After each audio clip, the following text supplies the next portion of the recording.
Water, 35 liters.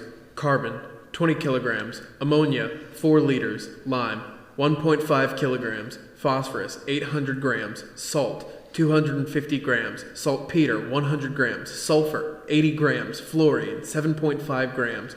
Iron, 5 grams. Silicon, 3 grams. And 15 other trace elements. This is the recipe for transmuting the perfect anime podcast. Wait, was I supposed to bring all those? Did I forget them? Wait.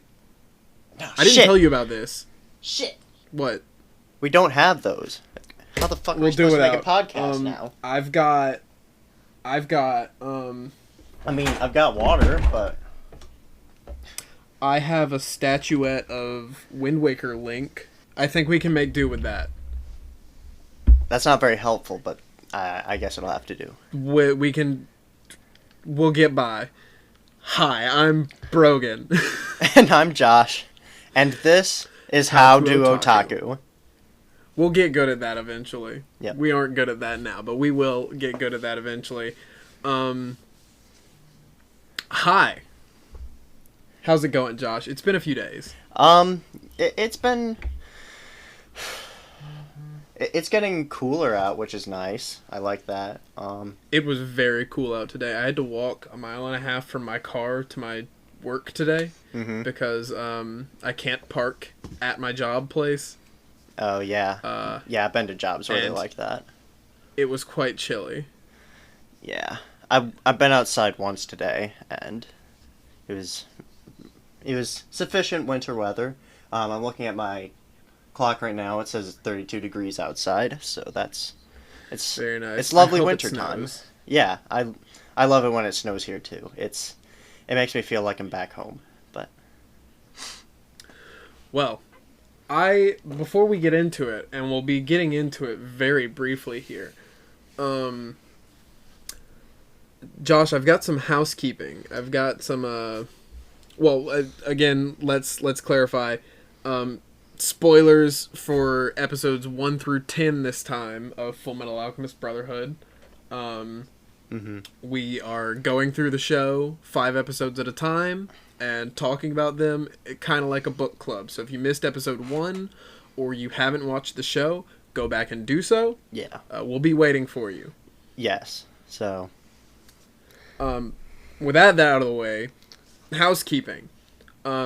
Last time I had some feedback. Some people messaged me about the show, and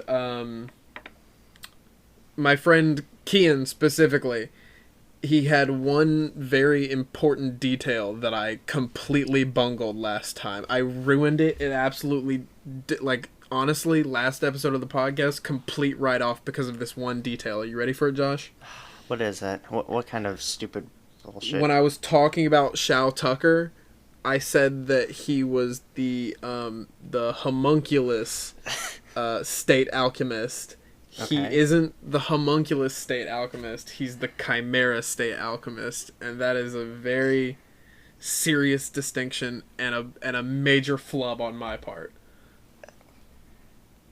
Okay. There is a difference. Is there? There is a difference, and it does matter. But you didn't know that, and so it didn't matter. But just for my friend Kian, who actually me, we'll make that little more clear edit right there. Also, this is less housekeeping and more. See, it's the thing that I told you about coming back. The fake Philosopher's Stones have been explained. Yes. So that all happens in the first 2 episodes that we watched this week, which is season 6 and 7, or episode 6 and 7, excuse me.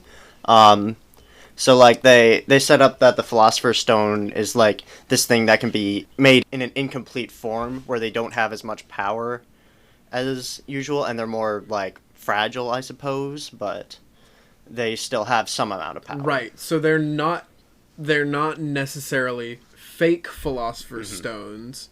They're just incomplete. Not full power. Not like the Philosopher's Stone. It's like a Philosopher's Stone, but it's not all there. Yes. There's something missing, but it's not fake. It's a fully functional, real Philosopher's Stone. It's just not complete. All right, and then they explain later that in order to create a Philosopher's Stone, that it requires some form of human sacrifice. They haven't explained like all of the logistics of that, but it is very clear that like, there's like a, you need to contribute like real like human life in order for this to work. So I suppose you have to like kill 10 people or something to make a full one. So like if you only get to 6, you've made like a half or whatever. Oh, Josh, the numbers you propose. 6 is not half of 10. I can't do math. Well, sure, we'll go with that as the reason that I laughed at that statement, and not that 10 is small. 10 is not a small number of people, okay? Like, I mean, it kind of is, but like... No, it's not, but... that's for later. We'll cover that later. Anyways, episode 6. Let's jump into it. Okay, so the two big through lines throughout these 5 episodes are further development of Edward, Alphonse, and Winry's relationships with one another, and then like Lust and her crew completely like they get nose to the grindstone in these episodes. It's less like just popping up somewhere and like killing one dude. They actually like start you actually start to see them like fully take shape, or not take shape, right? They start to actually, yeah, like you could tell they were doing things before, but they fully put their fingers in the situation now. Yes. and the ball that they had set rolling, you can start to kind of see what shape it's taking. And so far the 3 we know of are lust, envy, and greed, right? Gluttony. Yes. Gluttony. I always confuse those two, but yes, lust, envy, and gluttony. And there's a brief moment where they reference somebody named Father. Like I was just like skipping through the episodes like a few minutes ago, and I noticed that like when they're standing up in that bridge looking over where Scar got attacked, she mentions Father. I need to go back to Central and report to Father. Yes. And we don't know exactly who that is yet, but if I had to presume, it would be the guy sitting in the prison at the end of episode 8. If I had to presume. Oh, what's his name? I know who you're talking about. What's his fucking name? Kimbley? Am I wrong? Is it Kimbley? Oh no, it's not Kimbley. Kimbley is not Father. Okay, it's a different character. Okay, I just presumed since like I don't think they ever give him a name yet in these 10 episodes, so, or maybe they do. Maybe they reference it at some point, and I'm just an idiot. But the guy sitting in the cell. Yeah, he's the same guy from episode 2. Remember that or was it episode 1? That Frost or Freezer or whatever the fuck they called him. He was the guy that initially was like, it's the same guy. Yeah, okay. But he is not Father, no. Alright, cool. So those are the two like big through lines throughout these episodes. If I can be honest, I found these 10 episodes to be a little less engaging, just because like, well, first of all, like, of these episodes, a lot of them are like slower. Like the show does slow down quite a bit in these 5 episodes. The first of these 5 especially, where it's just like there's only one fight. Yeah. Across these 5 episodes. So I see what you mean when you say slower. I would disagree with you though. I enjoyed these 5 episodes more than the first 5. I don't know if I'd say more, but it definitely the workings of the mystery at hand are starting to gear into place a little better.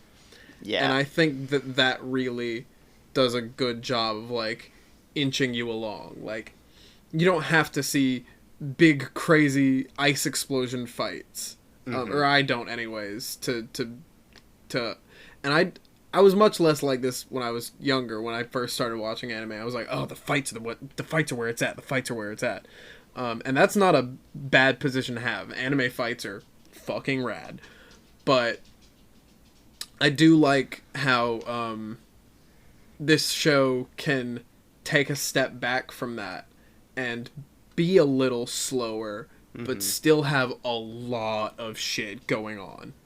I should clarify my position. I don't think these are bad episodes or even that they're significantly worse. I think that like if I were to grade like the first 5 episodes, they'd be like 9 out of 10, really solid, great stuff. And then these are more like 8, like 7.5 out of 10. They're really good, but I find myself a little less engaged in them, and not because there's no fighting, but like, that's not an insignificant part of it. And another part of it is that like I think there's a lot less going on thematically in these 5 episodes. Like in the first 5 episodes, you get like all of this stuff about like the military state and the war on Ishval, and like the whole like the alchemy and the and what's that phrase they keep using? The I just lost my law of equivalent exchange. Like all that stuff is like a lot more present in the first 5 episodes, and then in the second 5, the only hard like thematic thing I can really grasp onto is the that existential crisis that Barry the Chopper gives Al in episode 8, which kind of develops into episode 9. But What that's like the only thing I can really pin down on that. I'd level. like to take your hand and guide you for a second. And I wasn't meaning to insinuate that your position was that the episodes were bad or that they were in any way like less quality because of the fighting. I that's not what I meant to say. But in terms of like theming and ongoing theming, I'd like to posit that these episodes deal with deceit or trustworthiness rather as the through line. Okay. And that ties into the whole existential crisis that that Alphonse has, but you start getting these little seeds of, I mean, even more so than the first 5 episodes. Who can we trust? What is going on here? Why are these people interested in this? Why do they have their fingers in this? What is, or at least that's what I picked up on, anyways. Yeah, that's actually a fair point, because like one of the first things that happens in episode 6 is they meet with Dr. Marco, and like already there you have like a character who has basically assumed a different identity in this town, and then he gives them these then he like points them in this direction that is like almost like, and he like literally says like, read between the lines or something like that, or like see the truth within the truth, I think is what he said. So like from the start there's already that, and then like as the episodes go on, we see like a lot of stuff about that sort of thing, like just lots of secrets, lots of like who can we trust, what can we trust, where do we get our information from. I do think that, like now that you point that out, I do think that that's very smart. Right. And that's not to say that like that's the answer, but it's something that I definitely picked up on. Mm-hmm. And even, I mean, just in episode 6, we can talk about this, where he gives them, he's like, oh, well, I don't have the notes, but go to the library. The library has something. He gives them, like, the note that they're on the train. And I guess that ties into episode 7 more, is where they're looking for the notes. Yes. But he doesn't want to tell them until he knows that they've already cross the line into like human transmutation. He doesn't want to Yeah. burden them with like this horrible devil's research that he calls it, until he realizes, oh, these kids have seen worse already. Yeah. Yeah, so I do see that through line in these episodes, and I do think that that is rather smart. And I wasn't insinuating that you thought that was what my opinion was, but like, I know that like if people hear certain information without clarification, they'll just presume that my opinion is that these episodes are bad because they don't have fights in them, and I just want to state it up front that like I think that stuff that doesn't have fighting is cool too. So. Right. It's good to clarify those things. I came off kind of putting that position on you, and that was my bad. That's fine.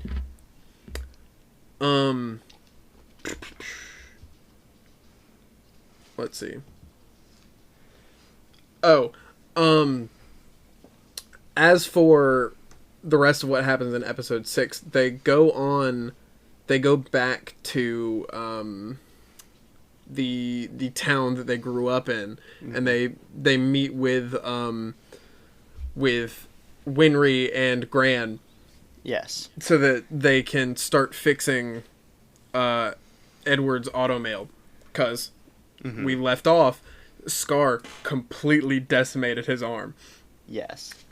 And like, this is the proper introduction of Winry, I suppose. Like, she's had like a couple of scenes in the first 5 episodes, but this is like our first like proper introduction to her, and like seeing what her true personality is, and seeing her relationship to Edward and Alphonse, and I think it's done fairly well.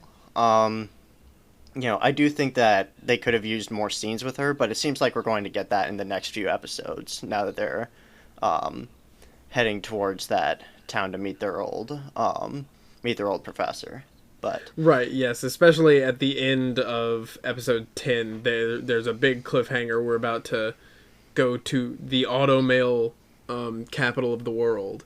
And that's really where Winry shines, is working with automail. Yeah, but in these 5 episodes, you do get to, I mean, especially in episodes 6 and 9, you do get to see like her interactions with Edward and Alphonse. Edward especially, like, you can see like their kind of like bickery attitude towards each other. Like, it's clearly like a it's kind of it's almost like a sibling kind of thing, where like you bug each other but you love each other. Definitely. So, but they do seem to be kind of setting up a romance, especially in episode 9, where like people constantly reference like, "Oh, is that your girlfriend?" And he has to like shut him down or whatever. But yeah, Edward, as the ever agitated 15-year-old he is, no, shut up, that's not my girlfriend. Yeah, because of course. So that's the end of episode 6 on into episode 7, where they're dealing with the automail.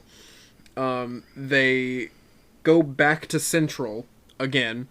Yeah. And they're looking for Dr. Marco's research, but the and we missed this plot thread. The library gets burned down. Or is Lust that what you're killed? Yeah, that's here. Lust killed Dr. Marco and burned down the library that had where his his notes inside. were. Yes. Because she doesn't want.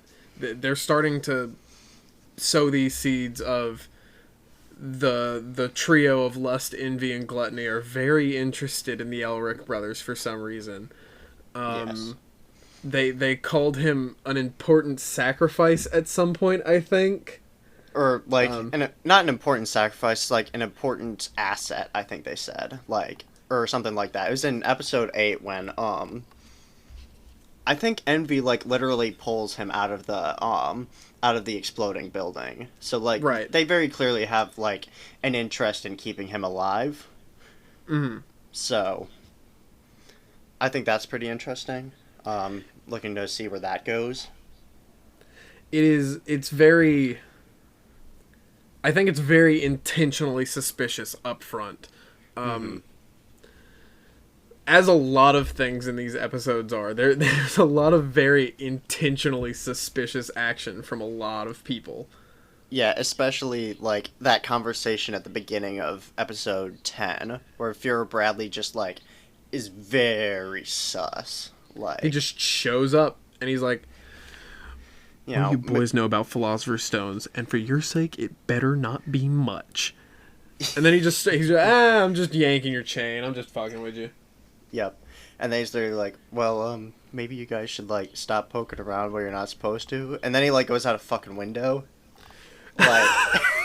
the way he vaults it, it's like you think he's gonna fall 3 stories, and then he just like and then he just up. lands on the ground. Like, I almost like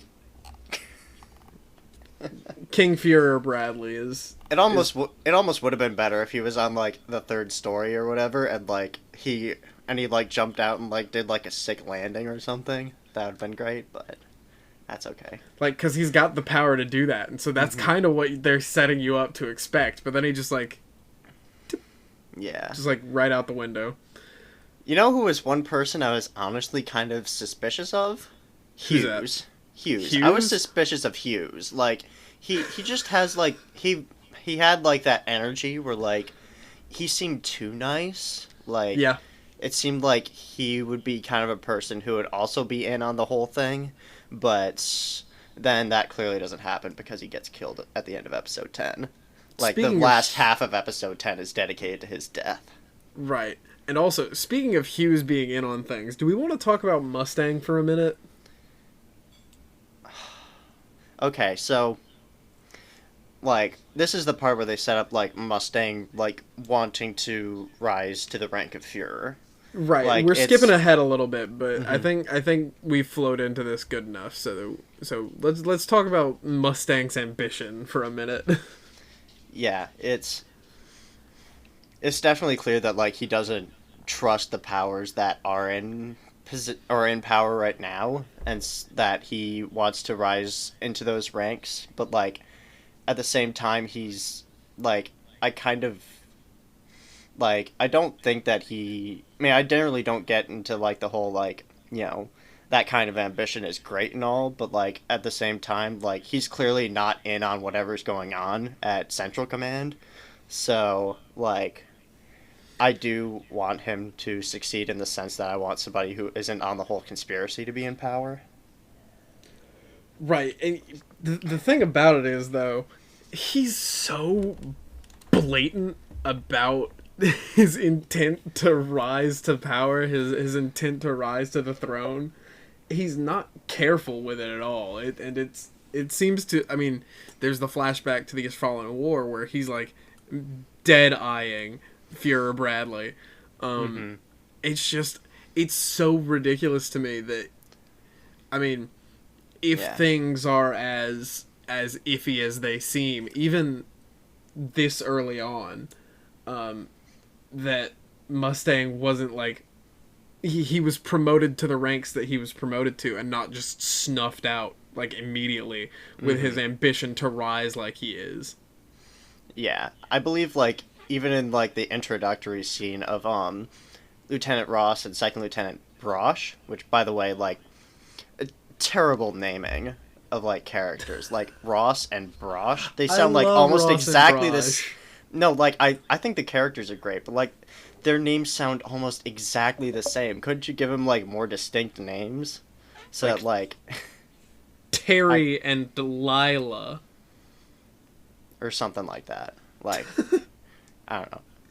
But anyway, what was I saying? Like, even in their introductory scene, like, he's literally, like, showing, like, all of his cards to, like, these 2 people who are just getting this new assignment, and they're like, maybe you should, like, not... Maybe you should, like, hold your tongue a little bit. Do you remember this? Yeah. Yeah. No, they just fully verbal vomit of just, this is what we're doing. But no, put Mustang in a pocket. Let's go back to episode 7. Research burned down. Burned Yeah. to the fucking ground. All of it gone. But wait, what is this shining light in the form of a humble librarian? Josh, what do you know about Sheska? You were saying something to me earlier about this lady Sheska. Sheska, she's my type. I could say that. In the notes here it says Sheska, : Is she single? I mean, like, I don't know. If she's alive now, like, she's probably like 140. So, like, you know, I'll take her on a date out of respect, but I don't know if it'll get further than that. But, like, you know, she Josh, seems Josh, like... have you gotten your... Is this your first waifu, Josh? I guess. Ladies and gentlemen, a horn sound effect, confetti, cheering, claps of the applause of the audience. Josh got his first waifu. Okay, great. I'm gonna edit all that in. It's gonna sound rad. I don't know what that means. You'll pick up on it. I don't feel like explaining it, honestly. Alright, but anyway, like, she's like this very, like, shy, like, nerdy type, you know, but, like, she also is, like, super insecure, like, she's basically me, like, she is me, and, but, like, she remembers a lot, which I don't, like, she literally remembers, like, all of this guy's notes, despite the fact that they burned to the ground, like, it's a little bit contrived, I think, but, like, I like the character so much it doesn't bother me all that much. Yeah, it is. It's definitely another one of those anime things where, I mean, I don't even know that this happens all that often, but just like that someone has an ability that is just so superhuman in such a mundane situation that it wouldn't make sense. Like in this scenario, of course the librarian just happens to be able to memorize literally everything she's ever read. Yeah. Which is very good for the boys Elric, because she is able to, from memory, copy down Dr. Marco's research after the library has been burned down, and there's like several like stacks of documents. If you stacked them end to end, they'd be as tall as Edward. Yeah. Which isn't much, but I mean, it's a person. It's a short person, but it's a person. Yeah, but anyway, and the one thing I thought was a cool little detail is like they like how like alchemists will like encrypt their work. I think that that's really cool, especially as like a recipe or something. That's like, you know, odds are if you tried to make it, it would taste terrible, but like, you know. Right, like every alchemist has, especially if they're doing like, I don't want to say controversial, but like important research, has some way of codifying that research so that anybody who might have the wrong intentions won't be able to comprehend it, or at least won't be able to comprehend it immediately. And I wish that there was something that I could say about how Dr. Marco's notes being in the form of cookbooks was cool and interesting and character specific and fun, but I don't see any connection at all. It just seems like this old man was like, and then he looked over and he saw Martha Stewart's 10 easy recipes with minimal butter, and he was like, got it. That's it. Cookbook. But I mean, like, a cookbook is like unassuming enough. Like, yeah, know. I mean, if I saw a cookbook, I probably wouldn't assume recipe for stone that makes magic good. Yeah. I'd be like, tasty ham recipe. Yeah. And then you make it and it's like the worst fucking omelet you've ever tasted.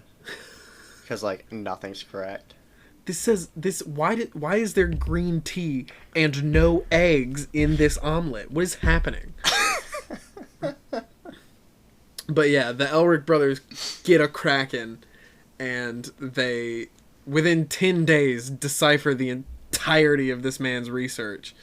Or at least enough to know that, like, the Philosopher's Stone requires human sacrifice, and they shouldn't decode it. They decode it anymore. Right, they're like, this is bad business. This is bad news bears. We're not happy about this. We're not fucking with it. It's a problem. And so they see these notes, and they get from these notes that, I mean, State Alchemist is working on this. Why would a State Alchemist be working on this under supervision of the government? Yeah. And these things are clearly currently under production. Mm-hmm. How, where, and why?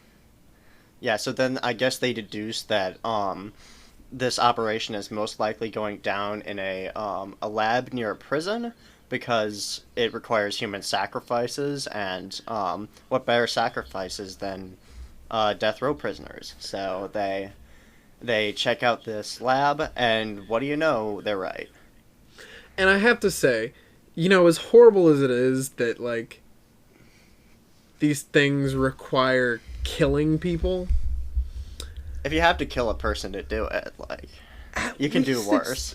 I mean, and in real life, I'm opposed to, like, death penalty and all that. But, like, yeah, me too. Let's just take a second and be like, anime politics. Sure, death row criminal, fully admitted to murdering hundreds of people just for fun. That guy's on death row. Put him on death row, kill him. And if you're gonna kill him, you might as well kill him for science, right? Yeah, it's fair enough. I mean, you know. There's logic behind it where it's like semi-justifiable, but at the same time it's like, it's still pretty sus. Especially because, like, the fact that they can get the prisoners from the prison indicates a deeper connection on some higher level. They like, whoever's doing this has their fingers in some pretty serious shit. Yeah. Not considering the fact that they're killing people and making bloodstones, but, like, in terms of, like, statewide power. Mm-hmm. Yeah. And so we... Go ahead. Oh, no, I didn't have anything to say. We get to this lab. We deduce that that this is the place that the Philosopher's Stones are being made. And so Edward and Alphonse sneak away from Lieutenant Colonel Alex Louis Armstrong, and they sneak into this lab, and they find these two suspicious, interesting fellows. Yeah, they're like these big, like, dudes wearing, like, big chunky armor, kind of like Al, and, like, you can't see, like, any real parts of their bodies. So, like, when I saw them and, like, saw, like, those glowing eyes, I was like, that's it. Like, they're doing the they're pairing people to pairing people to armor. That's pretty cool.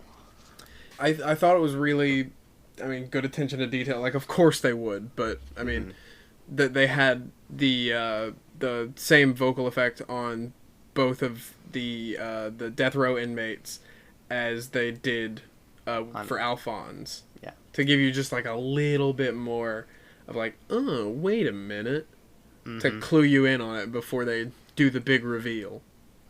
Yeah, and it is a pretty cool battle because, like, it, you know, it's very dynamic and fun, like most anime battles should be, but then, like, they throw in that that detail from the end of episode 6 where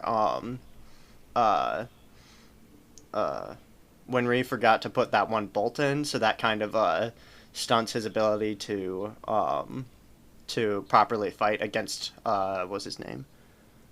Slicer? Yes. Right. So, which, let's be real, the names that they give to these secondary characters Slicer and Barry the Chopper. And Freezer from episode 1. Yeah, Freezer. Guys, come on. But no, they get into it, and I like that they split the brothers Apart. and they make the brothers fight on their own. Mm-hmm. I also like how Slicer is brothers. Oh yeah, that's right. I forgot about that. So like that's kind of like a fun little like exploration of like the potential of this kind of thing. So like literally the like Slicer is not one person but two people. One is inside the helmet, the other is inside the armor. So right, two brothers bound to the same set of armor to serve as presumably, not presumably, but like explicitly they state this, they are the watchdog for this factory in which these Philosopher's Stones are being produced. And you get kind of like a look at the transmutation circle that it takes to do this. And it's very... it's gruesome. There's like blood stains all over the floors. There's like this giant pillar in the middle of the room. It's odd. It's off-putting. Yeah. Indeed. And this is also the part where Barry the Chopper starts like seeding this weird existentialist idea into Alphonse, and like I think that it works because for two primary reasons. One, because Alphonse is like he's old enough to the point where he could like start having such a like philosophical thought, but like not old enough that he would like just completely like logic it out and be like, no, that's stupid, why would I think that? Like, right, or why would I act upon it, you know? I think it is interesting that they set it up in a way that like even as the viewer they're like instant tells, like, oh well, for what reason? Right, what about Barry? Like, why would he? Just all kinds of things about like, where is this coming from? This is such a nothing statement, and especially coming from goofy ass Barry. Yeah, I did like the little he did a philosophy joke. He said, "I kill, therefore I am." Which I liked. I thought that was funny. Yeah, that's Descartes, isn't it? Mm-hmm. I think, therefore I am. Je pense donc suis, right? Something like that. Yeah. Yeah. I took Intro to Philosophy too. Yay, welcome to Intro to Philosophy. My name is Barry the Chopper, and all you need to know is that you have mental processes. That means that you exist. I would love to hear a podcast where it's philosophy, but they're doing the Barry the Chopper voice. So like it's philosophy for murderers or something like that. I like the Barry the Chopper voice. I don't know who that voice actor is, but I like his voice. Yeah, it's very fun. Very animated, very out there. Should we take an ad break real quick? I think we should, Josh. Fullmetal Alchemist. Hey guys, right before we get back to Fullmetal Alchemist, I just want to ask a couple quick things from you. We've just started this show, and as full-time students, don't have a lot of time or money to improve or advertise this show. So we're asking you, if you like this show and want to support us, the best way to do that is to share at HowToOtakuPod with your friends and family on Facebook, Instagram, or Twitter. Another really important thing you can do is subscribe to us and follow us on any podcast platforms so you don't miss new episodes when they come out. One final thing that people who really want to help us out can do is to become a supporter on our Anchor page. There, you can sign up to give us a monthly contribution as low as $1 or as big as $10, all of which will go to making our show better and helping us reach more listeners. You can sign up for all of that by going to anchor.fm/howtootaku and clicking the support button. That's anchor.fm/howtootaku. Thanks, and back to the show. Fullmetal Alchemist. And we're back. Whee! So, I feel like we're just flying right through it. I feel like we're doing a lot of summary and not a lot of analysis, but that's okay. I think we're getting a lot out of it. Mm-hmm. And then we're like 42 minutes in, so we're not like wasting time. Yeah, no, we're going through at a decent clip, and we are covering things thoroughly. Right. So this is me at this point. After like, Barry plants these seeds into Al's mind, which kind of like develop later. Like, Ed finally defeats the both halves of Slicer, and like doesn't have to worry about that anymore. And then Slicer is like, "Oh yes, I'm gonna tell you everything about the Philosopher's Stones. You have beaten me, and therefore I will tell you everything about the Philosopher's Stones. Are you sitting down? Are you listening to this? I'm about to tell you. Get ready to listen." And then Lust comes in and just like he literally. Or was it Envy? No, it's Lust, because she's the one that can like shoot turn her fingers into like right. like noodly spears and like stab whatever she wants. Which, like, cool power, by the way. I don't know what that's called, if there's like a word for that, but it's pretty cool. Like Phantom Finger. Salad fingers. Phantom Finger. It's a JoJo. Never mind. But yeah, he wastes 30 whole seconds telling him that he's gonna explain this thing, and then doesn't explain this thing. Well, because he dies. And then gets killed. Like a loser. Yeah, and then, like, this is the first time, like, Ed, Lust, and Envy, like, really, like, get to meet each other. Actually, like, I think it's the first time they ever, like, are in the same room. Like... I think so, yeah. So, like, he literally doesn't know who these people are, and then, like, you know, his arm is fucking broke, so, like, they kick his ass, and... Right, he goes to punch her, and then his arm just kind of goes limp. Yeah. And, like, it's played for a joke for a moment, and then, like, they, like, hand his ass to him, and, then they are going to explode the building, and, but I guess Envy, either out of, like, not wanting to kill a child, or, like, needing him alive later, I guess, like, carries him out. I guess I should mention that. Oh no, Barry runs away, doesn't he? Like, yeah, no, Alphonse and Barry are fighting, and then the dude who's like a normal dude who's guarding the facility comes around the corner to check the ruckus, and Barry just kills him, just turns around and knifes him in the noggin. Yeah. Barry and Alphonse are fighting. Barry's like, "Are you a real boy, or are you a Pinocchio?" And then the building starts crumbling, and he just pieces out, pretty much. He just dips. Yeah, Ross and Brosh show up, and Barry's just like, "I'm out. Bye, y'all." And they don't even try to stop him, really. No, not really.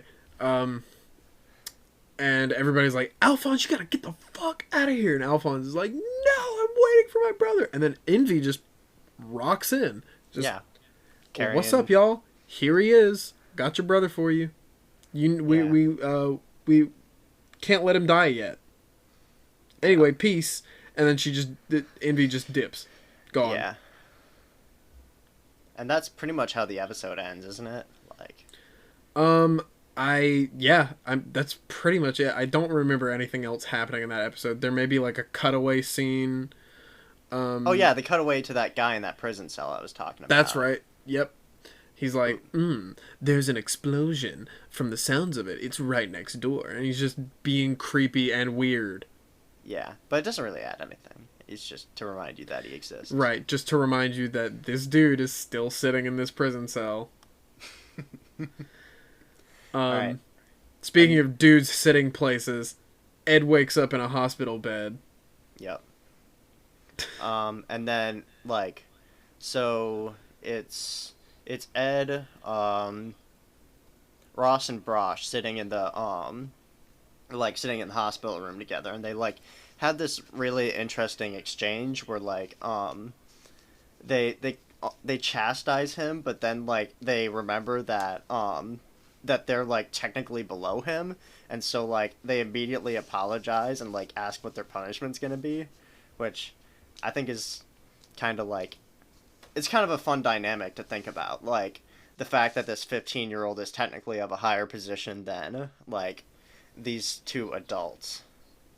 Even though they're supposed to be, like, kind of, like, controlling him, making sure he doesn't do anything stupid, they're still technically below him. And therefore, like, both have power over him and also don't have power over him. Right, they're like really... Brosh just square ass slaps him in the face. He's like... Or she's like... That was some stupid shit you pulled. Yeah. Pay more attention, stop being a jackass. And then just immediately both of them on their knees, just like, we're so sorry we hit you. We're so sorry we hit you. He's like, nah, I fully deserve that. You're right. And they're like, what? Huh? What? Huh? It's a pretty interesting dynamic, and, like, you know, he does, like, the shonen boy thing where, you know, he's like, no, I'm not actually, like, that, I'm not actually above you, don't treat me like that. So, like... Right. The relatable shonen boy. Relatable shonen boy. He's fully edgy, but in every single way better than everyone else around him. But he says that he's not. But he's edgy, too. Anyway. He's edgy and cool and 15 and cool. Alright, so then, obviously to, like, fix his fucking broke-ass arm again, he has to call Winry, like, over to the hospital, and, like, she has, like, a flip-out because, like, he's in the hospital, and... Well, full-on meltdown in the first place because she's like, oh shit, he's in the hospital because I fucked up his arm. And he just fully doesn't know, and she takes full advantage of it. Yeah. She just flips like a light switch right back to being Winry. Definitely feels like a kind of, like, friend thing, where, like, you know, you care about them, obviously, and, like, when you do something shitty, you feel bad for it, but, like, if they don't know, you're not going to say anything about it. Right, like, if he doesn't know and it doesn't matter, then, like... I mean, it does matter. It obviously does matter. Because, like, he's in the hospital. Mm-hmm. But he would have been in the hospital. Like, he says as much. He's like, if I kept fighting, I probably would have been worse. Yeah. So, anyway, then, you know... Where was I going? Okay, so, like, because Winry's in town, she has to stay with Hughes. Which, like, you get kind of, like, a fun dynamic where, like, she's... You know, where, like, Hughes' daughter takes a liking to her, and, like... And she takes a liking to Hughes' daughter. It really cute where she's like, I'm 2! Wait, no, I'm 3! And Hughes and Winry both just full-on meltdown. They're like, oh my god, she's so adorable. She really is, though. Sad. Anyway, like, and then, like, Ed and, not Ed, Winry and Hughes have, like, this conversation at her birthday party, where, like, first of all, like, the daughter's literally sitting on their lap instead of, like, playing with the other kids, which is a little weird, but I guess it's at that point where, like, the party's kind of died down and, like, kids getting tired, but... Right. And, like, I mean, the daughter, did they say her name? I don't remember her name if they did. They definitely say it at one point, but I don't remember it. Hughes' daughter is just best friends with Winry all of a sudden. So they're just chilling. And then these kids rock up. And they're like, hey, you come play with us. And she's like, put me down now.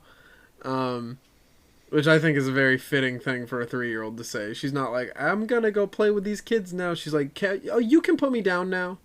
Yeah. And immediately, like, almost unprovoked, basically instantly, Maze Hughes pulls out an actual fucking gun and points it at a child's face. And everyone in the room just kind of giggles about it. Like, nobody's upset. Everybody's like, ah ha ha ha ha. And, I thought it was uncomfortable as hell.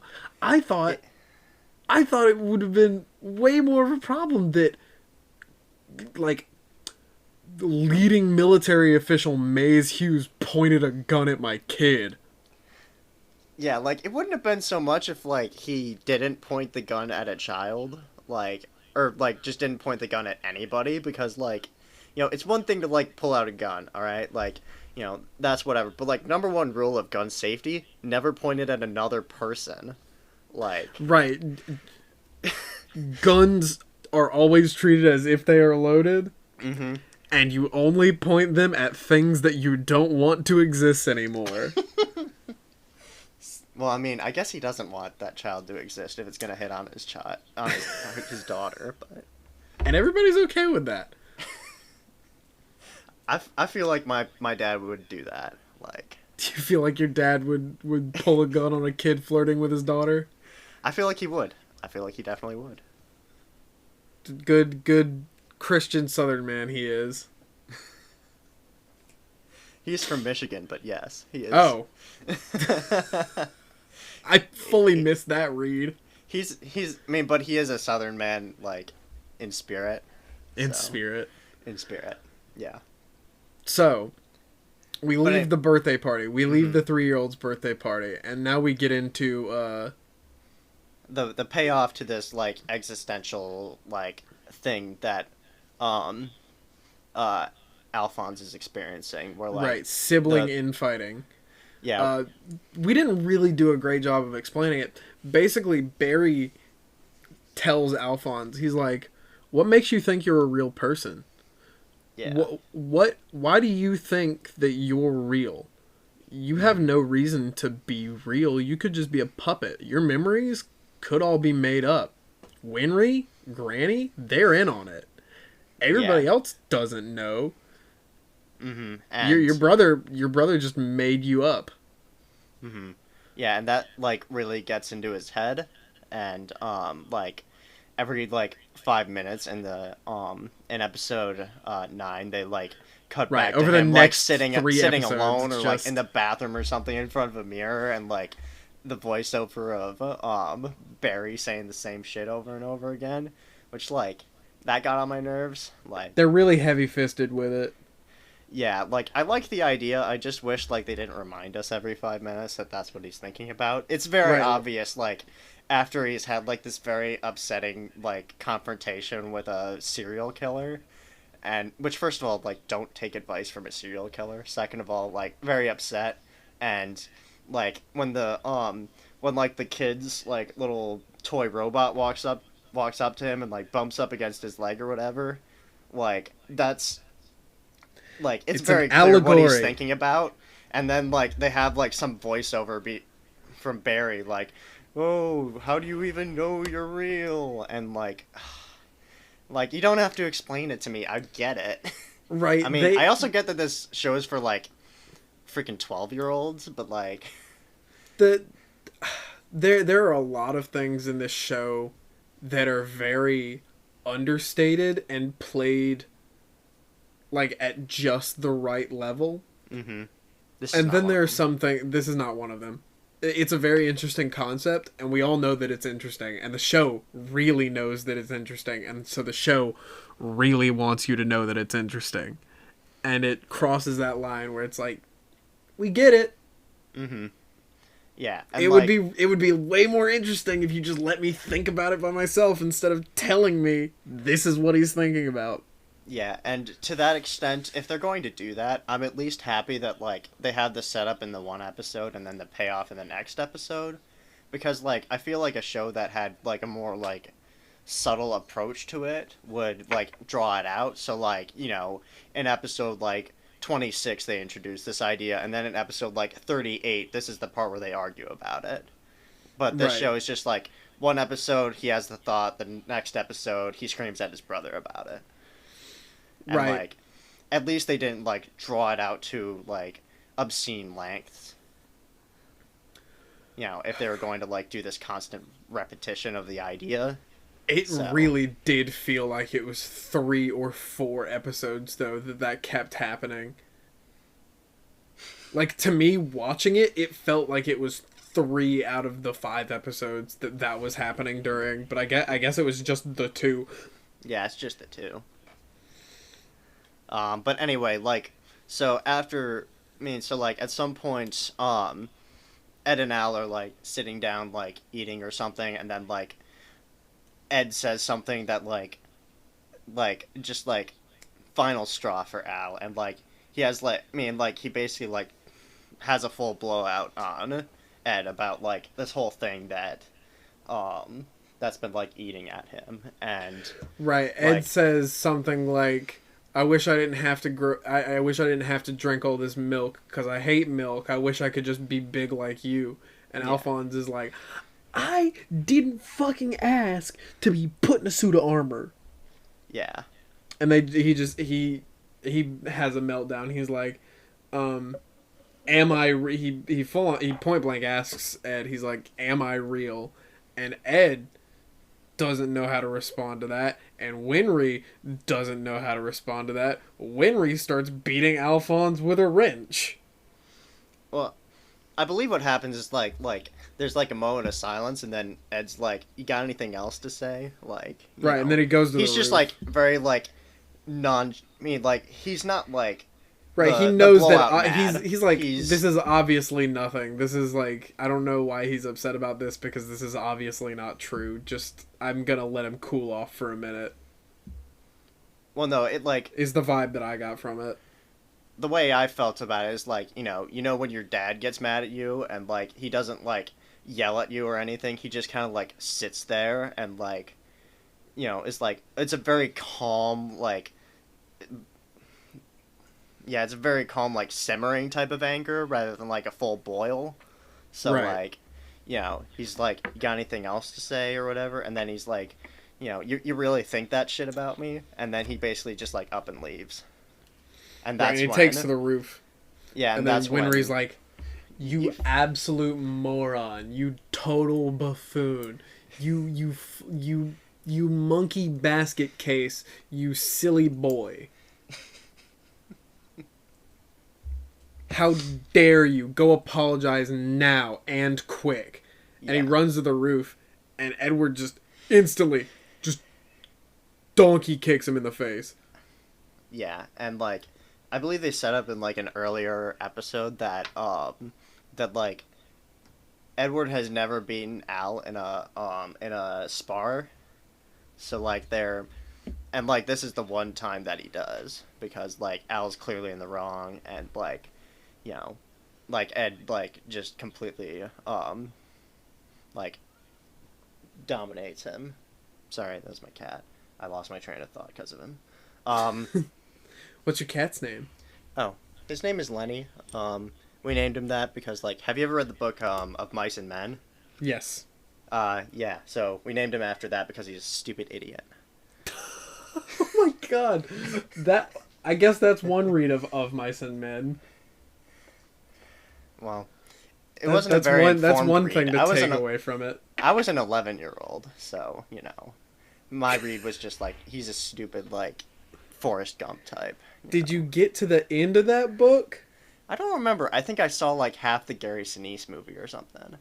Wait, Josh, do you know what?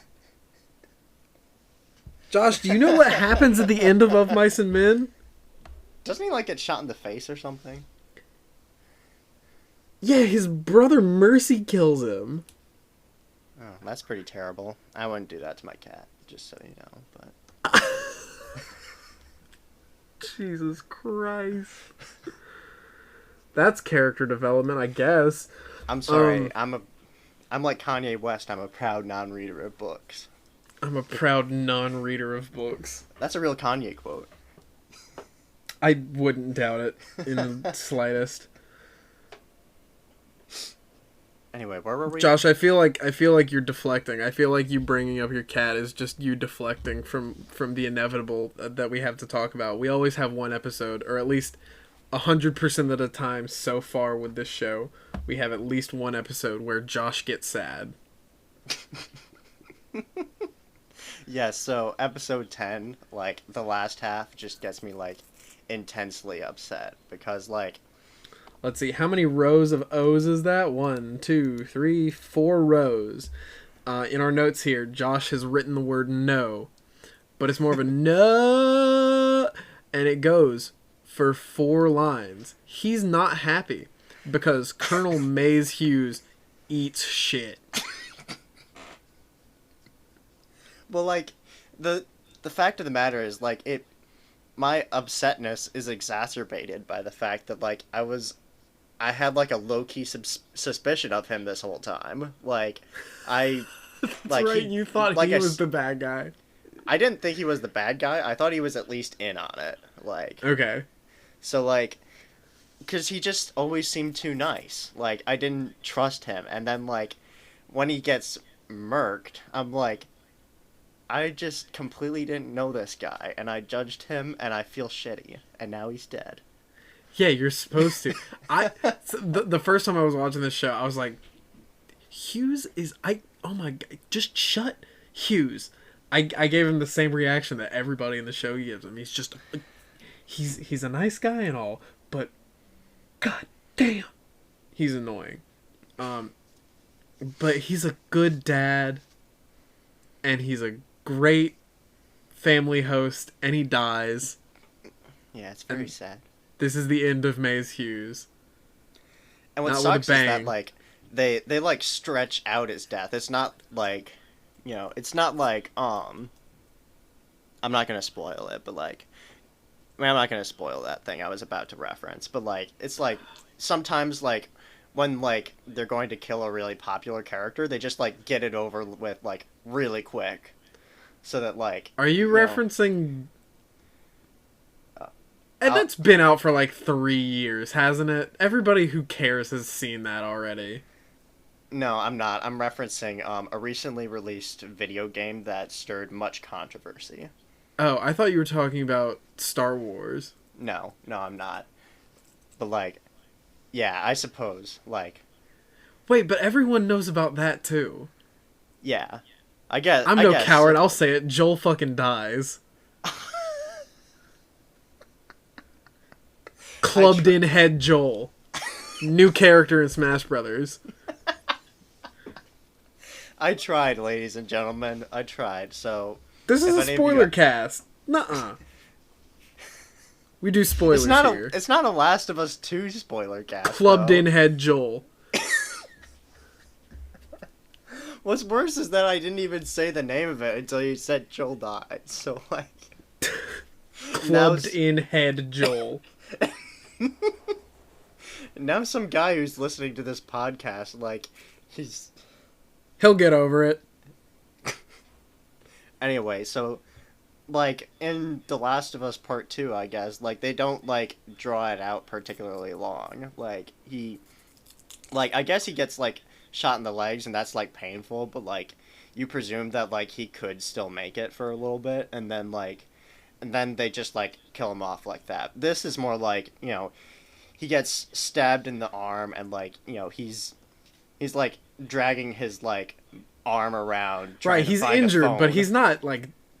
He's not dead for it. Yeah, he's not dead for it, and then, like, you know...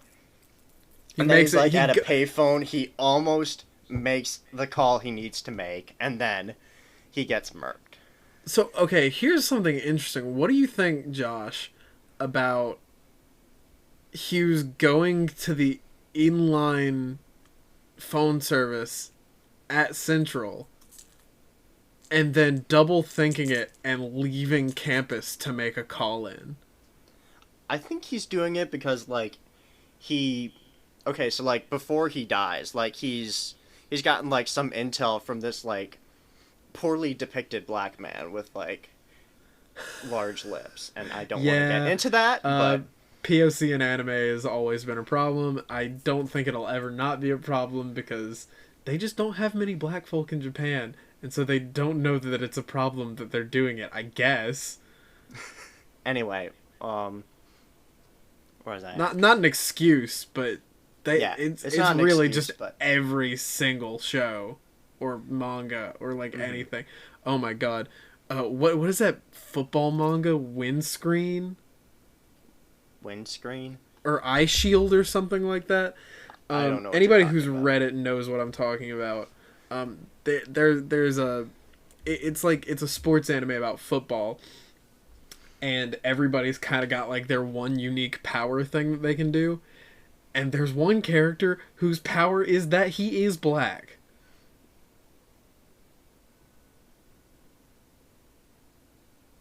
So people Moving of color on. have never been really, yeah, people of color have never been really well treated in Japanese media.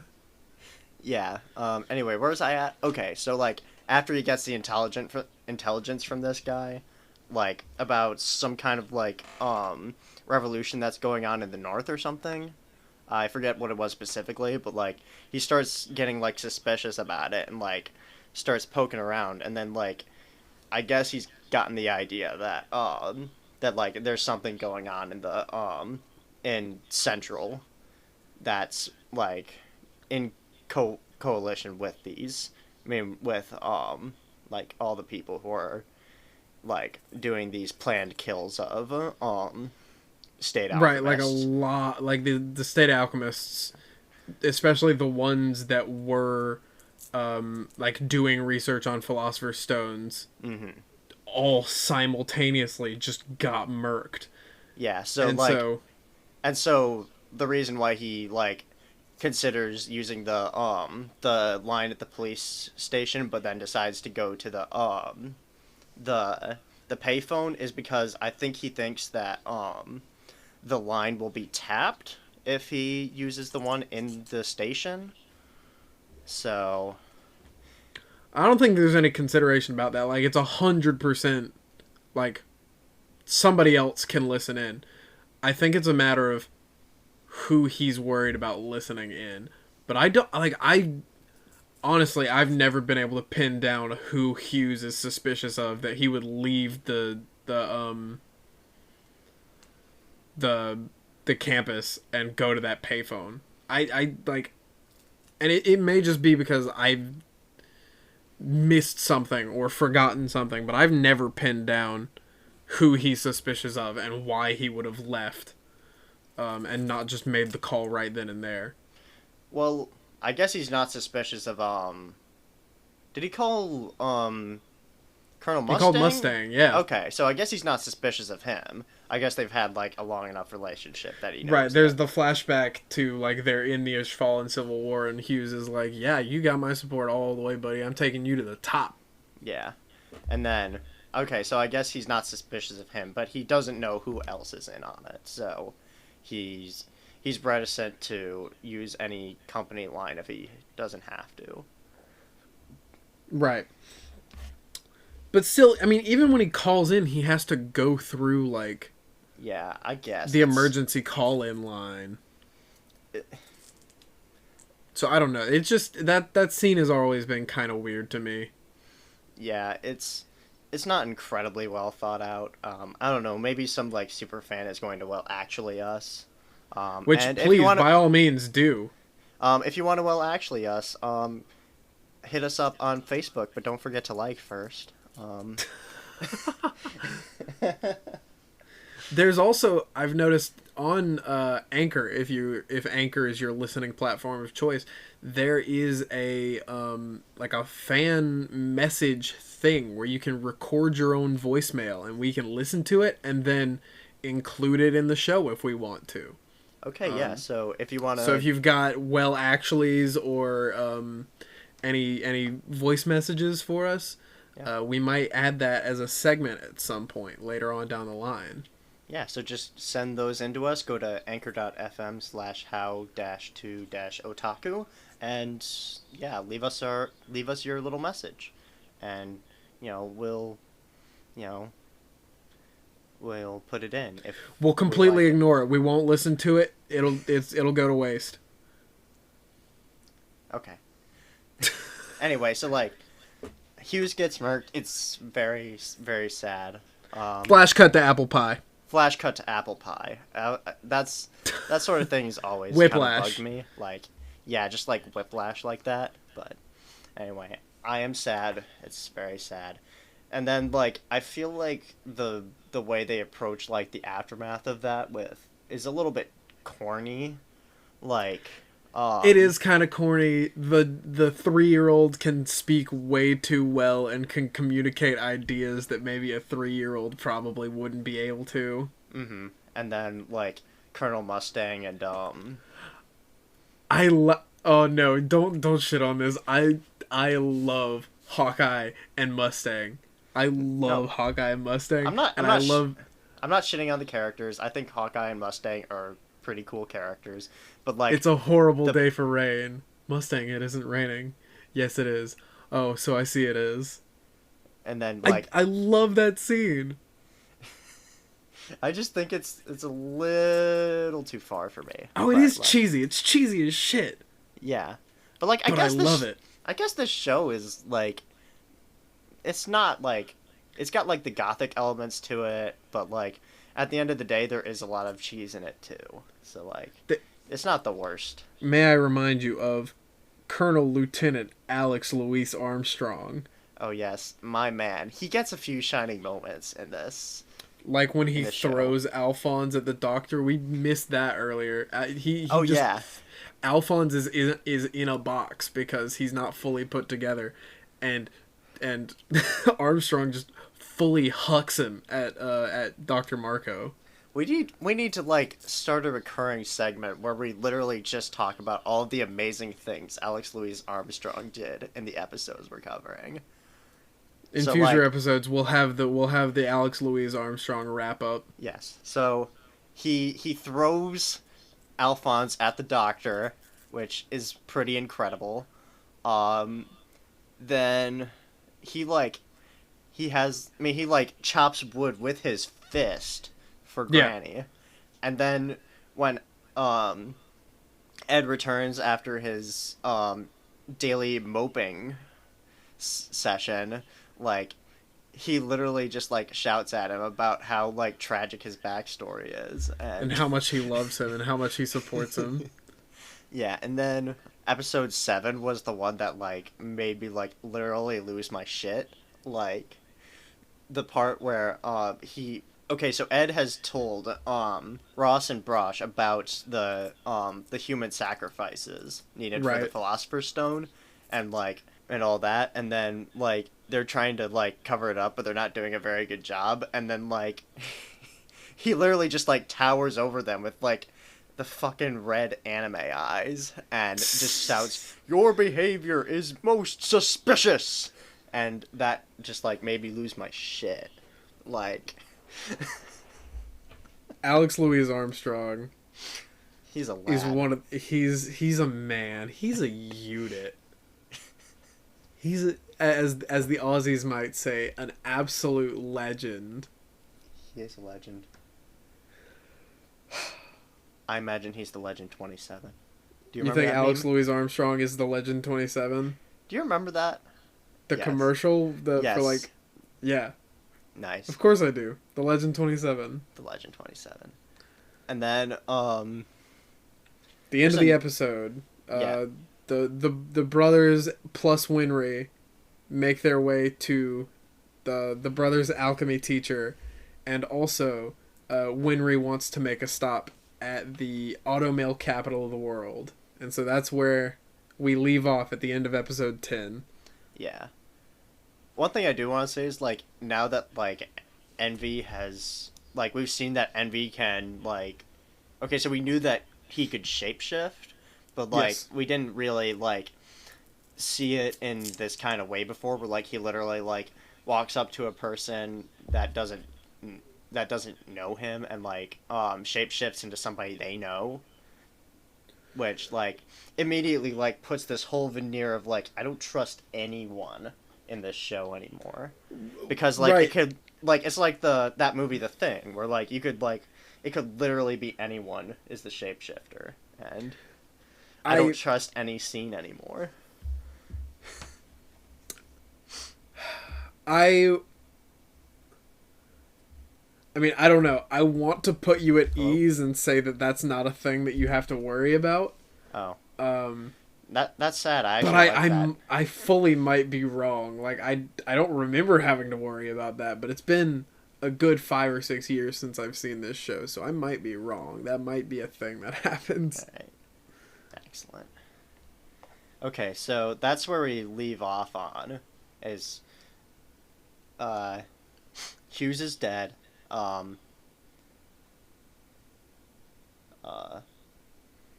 Ed, Al, and Win are heading to the mechanic town and to their professor to learn more about that Philosopher's Stone, and we don't trust anyone anymore. That's where We we're don't at. trust anyone anymore. I trust no one. I don't even trust okay. you. So let's have this. Who's your sus? Who are you? Who's on the top of your sus list? You. Me. Oh, I. And that's where we're wrapping up this week, folks. I've been Brogan. You've been great. And if you want to follow me on Twitter, it's Brogan_. How do I know live. you're? How do I know you're real? I stream on Twitch sometimes. It's Brogan_live too. Josh, what's your handles? Where can the lovely people follow you on the social media platforms?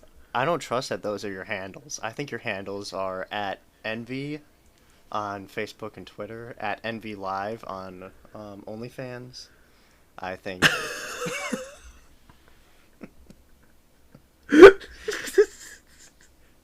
But if you want me to roll with this, you can follow me at JDThorne Film on Facebook or at J_D_Thorne on Facebook or Twitter. Not Facebook or Twitter, Instagram or Twitter. And if you care what I think about movies, you should check me out on Letterboxd at JDThorne. And if you want to follow the show, we're available at How to Otaku Pod at Facebook, Instagram, and Twitter, and at howtootakupod@gmail.com if you want to send an email. You can send us voicemails at anchor.fm/how-to-otaku. So if you want want to send us a little message or ask us a specific question about the show or anything, you can go ahead and do that. And if you like the show, please share us on Facebook, Twitter, Instagram, whatever you use. If you really, really like us, you can head over to our Anchor page and join our listener support. You can give us a certain amount of money from $1 to whatever you want a month in order to help support this show. So if you feel inclined to do that, go right ahead. Anyways, I'll see you, Space Cowboy. I don't know if I'll see you again. Josh, what the fuck does that mean? It could be Envy again. Oh my god, okay. I don't trust you. You don't trust me. No. I don't trust anyone. Not even myself. Am I real?